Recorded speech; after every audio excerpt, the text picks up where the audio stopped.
O foco total agora é no diagnóstico da hipertensão arterial, que apesar de parecer muito fácil, tem muita coisa que a gente come bola na medida da pressão. A gente sabe que tem uma lista de recomendações, de coisinhas para fazer ali na hora de medir a pressão, o ambiente tem que estar calmo, pernas do paciente descruzadas, não pode ter consumido cafeína, ok. Mas tem 3 pontos principais que eu quero chamar a atenção aqui. O primeiro deles é esse. A quantidade de medidas que vai ser feita durante a consulta. Eu tenho que fazer pelo menos 3 para ter uma média, para reduzir o risco de erro. E eu tenho que aferir a pressão em ambos os braços. Ah, mas se der uma diferença do braço direito para o braço esquerdo, não tem problema. Eu considero a pressão maior como sendo a verdadeira. O segundo ponto, tamanho do manguito. Não dá para jamais eu colocar um manguito pequeno no paciente grande. Eu vou superestimar e muito o valor dessa pressão.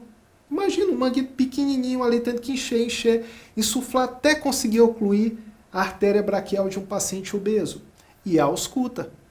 Porque apesar das últimas diretrizes terem liberado o uso do esfigmo digital para o diagnóstico da hipertensão, o método auscultatório continua reinando na vida e na prova. E ele é todo baseado na identificação dos sons de Korotchkov, que são divididos em 5 fases. A gente tem a primeira fase, quando surge o primeiro som ali baixinho, vai intensificando, intensificando, até que na 5ª fase desaparece.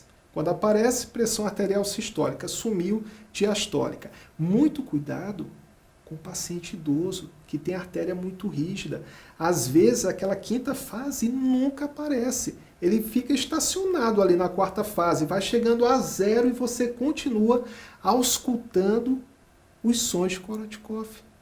Nesse caso, a gente vai considerar como pressão arterial diastólica o momento em que na ausculta a gente entrou na fase 4. E mesmo com todo esse cuidado, a vida pode pregar algumas armadilhas. Às vezes, pode aparecer um paciente totalmente normotenso, mas que durante a consulta fica ansioso, viu ali o médico teve um pico pressórico, na hora que você sai do consultório, a pressão normaliza. Esse cara não é hipertenso, ele teve um pico de adrenalina. É o famoso efeito do avental branco. E tem o contrário também. Aquele cara que é hipertenso, mega hipertenso, chega na consulta, viu você, ficou calmo, o corpo liberou endorfinas, a pressão baixou.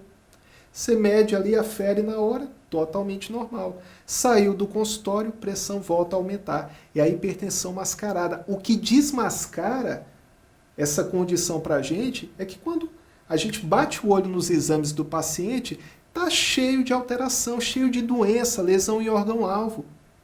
Alterações que só poderiam ser justificadas ali por um quadro hipertensivo. E nessas situações, efeito do avental branco, hipertensão mascarada, onde a gente não pode confiar 100% na medida realizada no consultório, naquele curtinho espaço de tempo, a gente vai medir essa pressão em casa e por um tempo prolongado.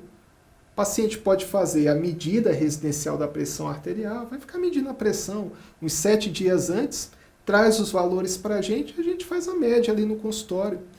Ah, mas 7 dias, precisa esperar esse tanto? Precisa não. Pode fazer a monitorização ambulatorial da pressão arterial de 24 horas. Aí vão ser mais de 80 medidas de um dia para o outro, novamente entregando a média. Como a gente está falando aqui de média de pressões, por um período prolongado, maior que aquele do consultório, a diretriz chama a atenção para que o diagnóstico dessa hipertensão seja realizado com valores de corte um pouco menores, 130 por 80 milímetros de mercúrio.